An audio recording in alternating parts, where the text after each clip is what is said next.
Okay. In the last lecture, we started talking about the resistance and resistivity. So I told you the resistivity is the resisting ability of a particular substance. It is a property of substance. So that properties depend upon electron density. Electron, sorry, electron density. It is depend upon electron density, and second thing, it is depend upon temperature.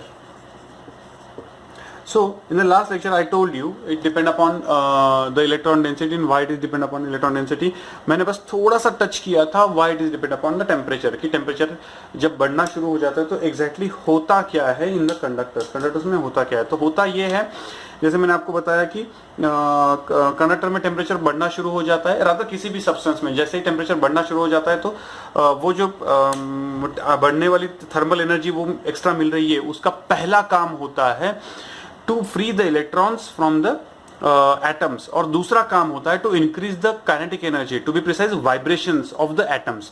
ये दो काम होते हैं. Conductors में होता क्या है कि कंडक्टर्स में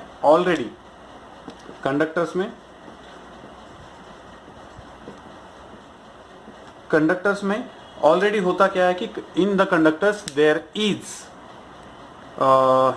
bunch of electrons which are already free, यानी बहुत सारे इलेक्ट्रॉन्स होते हैं. rather every atom has lost electrons to make them free. ठीक है. तो जो टेम्परेचर इंक्रीज का पहला पर्पज है to free the electrons from the conductor, तो वो तो पर्पज चला गया, यानी उसके लिए तो टेम्परेचर इंक्रीज यूज नहीं हो सकता. सो इंक्रीज इन टेम्परेचर क्या करता है, increase in temperature increases the vibrations of the atoms, और जैसे जैसे एटम्स के वाइब्रेशंस बढ़ना शुरू हो जाते हैं, ठीक है ना, पहले ऐसे ऐसे हो रहा था, अब वो ऐसे ऐसे हो रहे हैं. इसका मतलब वो ज्यादा से ज्यादा ऑब्स्टिकल्स तैयार कर रहे हैं for the flow of charges. इसका मतलब कंडक्टर्स में होता क्या है कि कंडक्टर्स में जैसे जैसे टेम्परेचर बढ़ना शुरू हो जाता है वैसे वैसे वाइब्रेशंस बढ़ना शुरू हो जाते हैं, इसलिए ऑब्स्टेकल बढ़ना शुरू हो जाता है. इसका मतलब होता यह है कि टेम्परेचर अगर बढ़ना शुरू हो जाता है तो कंडक्टर्स में रेजिस्टिविटी बढ़ती है. दूसरा, सेमीकंडक्टर्स में होता क्या है कि सेमीकंडक्टर्स में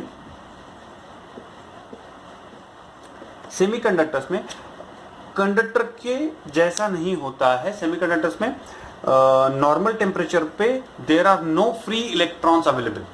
वहां पे फ्री इलेक्ट्रॉन्स होती नहीं है नॉर्मल टेम्परेचर पे. लेकिन जैसे जैसे टेम्परेचर बढ़ना शुरू हो जाता है, ठीक से देखना है, जैसे जैसे टेम्परेचर बढ़ना शुरू हो जाता है वैसे वैसे जो भी थर्मल एनर्जी मिलती है वो थर्मल एनर्जी यूज करके number of electrons start getting released. ठीक है ना, number of electrons start getting release from there parent atom, और वो फ्री होना शुरू हो जाते हैं. यानी बेसिकली होता क्या है, इलेक्ट्रॉन डेंसिटी बढ़ना शुरू हो जाती है इन द सेमीकंडक्टर्स. इसलिए सेमीकंडक्टर में जैसे जैसे टेम्परेचर बढ़ना शुरू हो जाता है इलेक्ट्रॉन डेंसिटी बढ़ना शुरू हो जाती है. जितनी ज्यादा एनर्जी मिलती है उतने ज्यादा इलेक्ट्रॉन्स फ्री होना शुरू हो जाते हैं. इसलिए the vibrations of the atoms remain same. वहां पे वाइब्रेशंस ऑफ द एटम बढ़ने की जरूरत नहीं पड़ती, बिकॉज ऑलरेडी वो जो पहला पर्पज है थर्मल एनर्जी का वो पर्पज फुलफिल हो रहा है. इसलिए इलेक्ट्रॉन डेंसिटी बढ़ती है लेकिन वाइब्रेशंस चेंज नहीं होते हैं. इसका मतलब टेम्परेचर जैसे जैसे बढ़ता है सेमीकंडक्टर में रो कम होना शुरू हो जाता है. So that is basic difference between the conductors and semiconductors when you are talking about their temperature dependency. ठीक है ना, ये है. अब कंडक्टर्स में टेम्परेचर डिपेंडेंसी जो होती है उस पर डिपेंडेंट जो रेजिस्टिविटी चेंज होती है उसका एक फॉर्मूला है. Rho is equal to rho zero bracket में 1 plus alpha into delta T. ठीक है, अल्फा इंटू डेल्टा टी. इसमें से रो जीरो इज द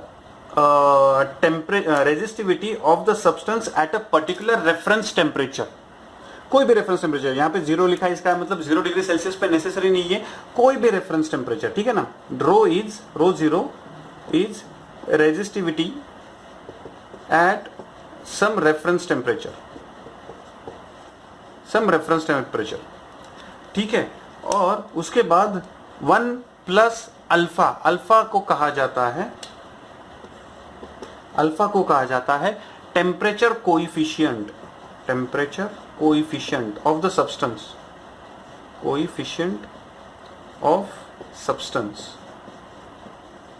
ठीक है, and delta T means T minus T0, यानी the resistivity at a particular temperature capital T is equal to resistivity at any known temperature into 1 minus alpha into delta T, where delta T is that particular temperature जहां पे आपको resistivity चाहिए and that reference temperature जहां की आपको पता है.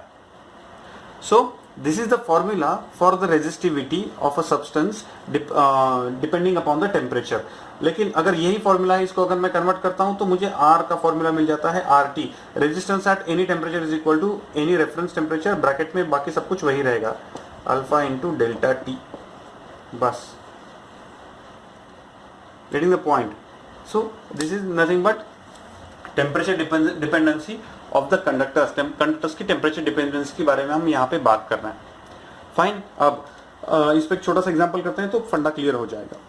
The resistance of a thick silver wire is 1 ohm at 20 degree Celsius. ठीक है ना, यानी एक रेफरेंस टेम्परेचर है, उस रेफरेंस टेम्परेचर पे कैपिटल टी 0 पता है, दैट इज 20 डिग्री सेल्सियस, और उस रेफरेंस टेम्परेचर पे R0 पता है 1 ओहम. ठीक है. So the resistance of a thin silver wire is 1 ohm at 20 degree Celsius.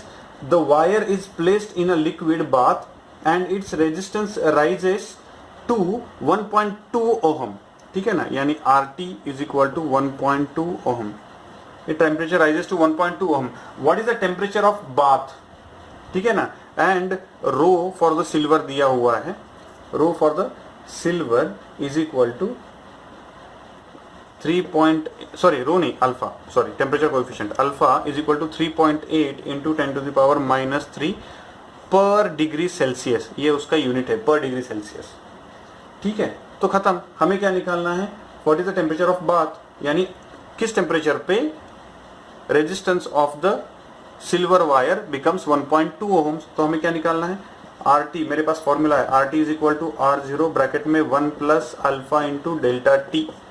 तो delta T is equal to, चलो पहले डेल्टा टी तो निकालना है. सो डेल्टा टी क्या होता है, delta T is equal to T minus T0, और ये टी निकालना है हम लोगों को. सो RT पता है, RT कितना है 1.2. ठीक है, RT पता है 1.2 इज इक्वल टू R0 पता है 1 ब्रैकेट में 1 प्लस अल्फा पता है 3.8